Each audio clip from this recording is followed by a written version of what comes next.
Hello everyone! Thanks God, I'm okay now. At nandito ako sa may kainitan. Nandito ako sa Kawakit.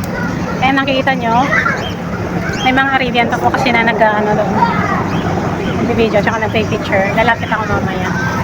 Ayan, nakikita nyo yun na lumalabas sa social media. Itong inuman ng mga kalapati. Nagpunta ako dito para para mainitan ako, para ayan, magpasunog ako kasi parang kailangan ko nang umitim. Tapos pumunta ako sa pumunta ako sa restaurant, sa Filipino restaurant para kumain ng Filipino foods. Kumain ako ng maraming doon, merong kari-kari, binanatan ko yung mga lamang loob ba, yung mga tuwalya-tuwalya, ganyan, tapos yung tawag doon, pudil. Parang na-absent minded ako, yung balat, ganyan. Kari-kari kasi siya, guys. Alam niyo naman yung kari-kari, yung may mani. Tapos kumain ako ng isang crabs lang kasi kahit hindi talaga ako mahilig sa crabs. Isa lang para makakuha naman ako ng iron, and then kumain ako ng atay ng manok. Dinamihan ko rin kaso parang medyo nasuya ako kasi mahalat yung paggawa nila. Pero okay lang kasi kailangan ko ngayon yung iron. And ayan.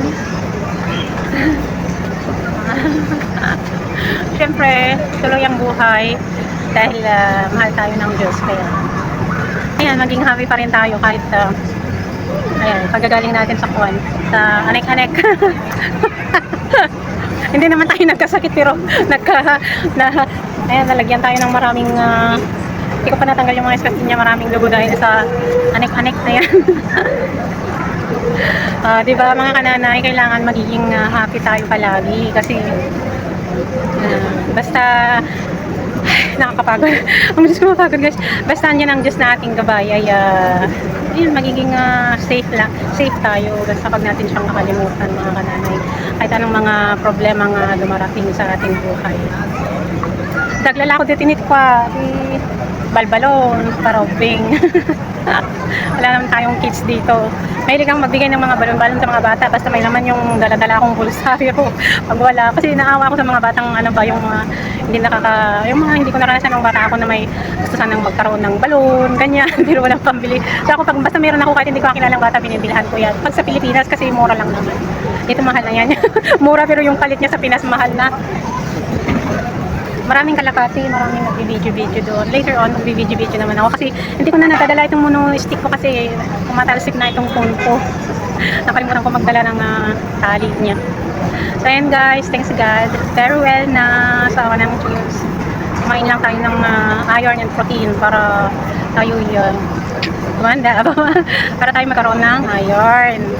Guys. Padilim siguro pag kasi nakikita sa init. Ayan. Kung hindi siya against the light, nakikita nyo. Pero pag against the light, so yeah, let's go to the dove. Hi everyone! Last Friday. The God's be the glory. Friday, my day off. Nakapunta ako dito. Kasi may init siya, guys. Diba? Ang dami.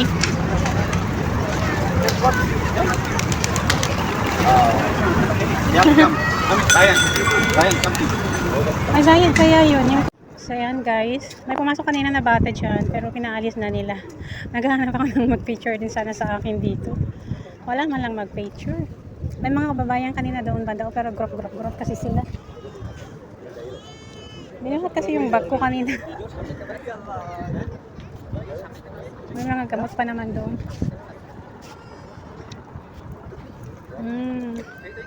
Wala pa yung donkey. At saka yung malaking ang tawag doon, malaking camel. Alas 2 pa lang kasi guys, pero parang malapit nang mag 6 o'clock.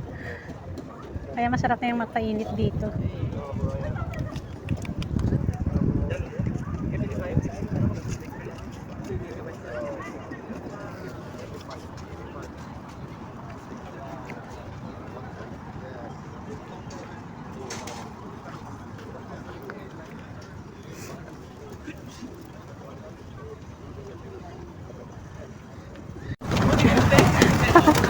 Ala, ang dami nila guys. Kapag-picture na ako dun sa may kay vegan.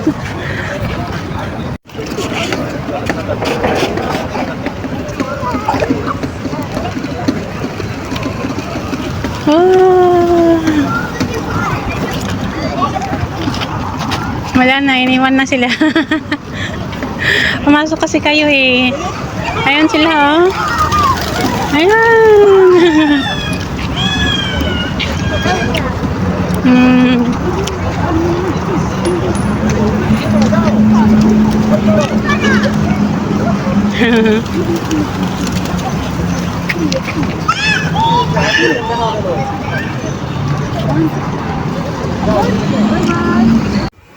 Hello mga kananay, sa araw na yan ay nagpunta rin ako sa isang Filipino food restaurant ulit dyan para lang makakain po ng puno ng protein at iron, lalo na yung iron guys kasi kailangan ng aking katawan ng iron. So ayan guys, may naabutan ho akong mga kababayan dyan, pero yung isa pagdating ko pa lang is tapos na, so naabutan ko si kabayan dyan na kumakain.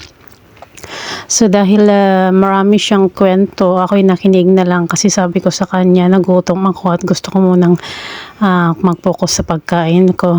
Kung pwede, magkwento ka na lang, makikinig ako, andito lang ako, sabi ko sa kanya, kaya siya tumawa. And then talagang sinadya ko pong mag-mute kasi sa nakaraang mga last week, mga weeks ba, hanggang ngayon ay nagpupunta pa rin sa issues ang mga video ina-upload ko guys. Either i-mute ko tapos mag voice over ako, or hindi ko na po maiintindihan kung bakit dahilan na nagpupunta sa issues kahit wala namang ibang sound na. So ayan guys, enjoy ako sa aking pagkain. Sa araw na yan kasi marami akong kinuhang crabs. Sige, bali dalawa lang yan, pero hati sa dalawa yung isa, so bali apat. And then mga liver, chicken liver, and akala ko kasi sinigang yung yung isda na yan, janitor fish daw yata yan, hindi ko alam. Nagkumuha ako ng maraming sabaw niya kasi akala ko sinigang siya or masarap na paksiw, kaso iba ang lasa, kaya para hindi naman masayang kinain ko na lang yung laman, pero yung sabaw niya po kasi hindi ko nagustuhan. And then marami pong marami pong pagkain guys, selected lang po yung kinukuha ko. And nakakain naman ako ng konting karne kasi yung kari-kari pinili na nila yung mga laman loob, yung mga balat or tuwalya-tuwalya, ganyan.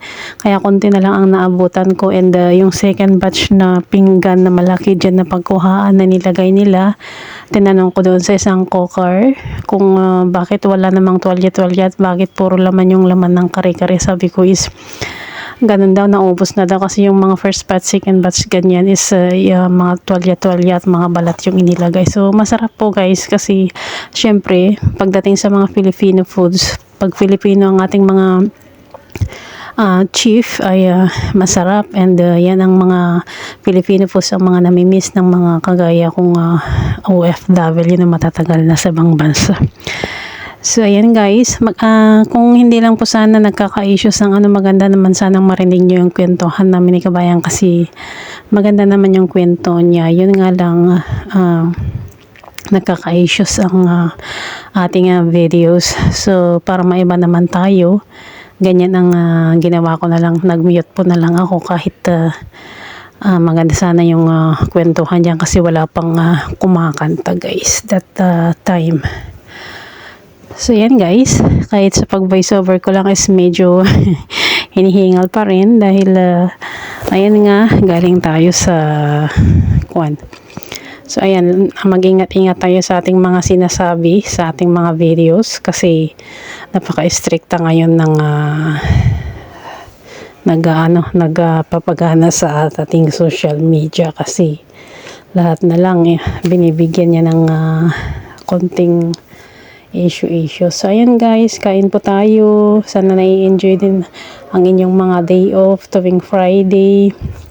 Punta lang tayo sa mga pagkain na satisfied tayo para tayo'y masatisfied, para ang ating tiyan ay masatisfied. And piliin natin yung mga healthy and kailangan ng ating pangangatawan guys. So ayan, ako naman is may gana akong kumain kasi hindi naman po talaga totally na nagkasakit. Ayun nga lang dahil sa anemia, kaya ayun, napunta tayo sa kwan. So ayan, mahirap hamali dito sa Facebook pag nagsasalita ng mga ganyan, binibigyan ni Kwan ni Meta ng ibang kahulugan. So ayan guys, enjoy na lang tayo sa ating buhay. Huwag hayaan ang sariling nagugutuman at huwag kakalimutan ang magdasal kasi yan ang pinaka-importante sa buhay natin, ang pagdarasal at pagtitiwala sa Diyos. So yun na lang po ang aking masasabi kasi laging nakakat ang aking voice over dahil sa may mga bagay akong titatrabaho dito at mga kailangan sila sa akin. Pero simple lang po guys, like gawa lang ako ng coffee, ganyan, kasi may sick leave po ako. So yan guys, enjoy life, be positive palagi, wala na akong alam sabihin. Masarap po yung kare-kare nila guys, lalo na siguro kung marami talaga yung balat, siguro mahirap sa kanila lagain, kaya more on laman naman yung inilagay nila. Although masarap din naman yung timpla is masarap, kaso mas masarap talaga kung puro tuwalya and mga balat sana yung nailagay. So enjoy naman ako kasi masarap yung mani niya, yung timpla niya, and then yung gulay, kompleto ng gulay. So yan guys, maraming salamat sa mga restaurant dito, Filipino restaurant, at tayo nakakain ng Filipino foods na kahit wala tayo sa ating bansa. So dyan na restaurant, hindi talaga nawawala ang ginataang gabi, parang special taste na nila dyan. Pero minsan may konting amoy yung gabi dyan, hindi yata ko lang yata sa hugas, pero sa templa po masarap guys, masarap, napakasarap ng mga pagkain dyan na restaurant. At saka marami po guys, pinipili ko lang po yung aking mga kinukuha kahit yan ay kainin mo lahat ng gusto mo. So yan na nga guys, binanatan ko na lang yung akala ko sinigang na isda or paksiw, pero hindi ko alam kung anong klaseng pagluto yun, para hindi ko talaga nagustuhan yung sabaw niya ng isda.